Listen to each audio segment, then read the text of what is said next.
మాట్లాడుతున్నారు. మనకి ఇప్పుడు ఏమైనా వాస్తు అంటే వాల్స్ బాలేకపోతే మార్చేస్తూ ఉంటాము. లేకపోతే పెయింట్లు ఇది బాలేదు, ఇది మార్చుకోవాలి. డోర్స్ బాలేదంటే ఇట్లా పెట్టుకోవాలి అని ప్రతి ఒక్కటి మనం కరెక్షన్స్ చేస్తూ ఉంటాం. మరి మన బాడీకి ఏమేమి కరెక్షన్స్ చేయాలి? ఏ ఏ చక్ర కరెక్షన్ చేసుకోవాలి? ఏ సమస్య ఉంటే? ఎస్. సో అందరికీ కూడా చాలా వరకు ఆ చక్రాస్ అనేవి ప్రాపర్ సైజ్ అనేవి ఉండాలి అన్నమాట. ప్రాపర్ సైజులో లేకపోతేనే ఇబ్బంది. అంటే ఉండాల్సిన సైజు కన్నా ఎక్కువైనా ప్రాబ్లమే, తక్కువైనా ప్రాబ్లమే. ఈ విధంగా మనం చక్రాస్ అన్నిటిని కూడా ప్రాపర్ వేలో ఉన్నాయా లేదా అని చూసుకోవడం అనేది ఫస్ట్ థింగ్. అవి మనకి కనిపించవు కాబట్టి వాటిని కొన్ని ఎక్సర్సైజెస్ అనేవి ఉంటాయి, వాటి గురించి మనం తర్వాత తెలుసుకుందాం.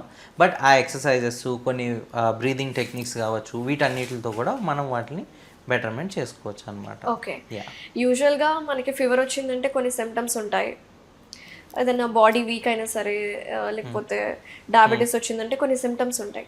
సో ఇన్ కేస్ ఇటువంటి హెల్త్ ఇష్యూస్ ఉన్న వాళ్ళకి, సో సచిన్ గారు మీరు సైకాలజిస్ట్ అలాగే ఆంటర్ప్రినర్ కూడా, ఈ చక్ర స్పెషలిస్ట్గా ఎలా ఎంటర్ అయ్యారు? How was your journey? Yeah. So like I said, I'm a psychologist. నేను నా ఎంఏ సైకాలజీని ఆంధ్ర యూనివర్సిటీలో చేశాను.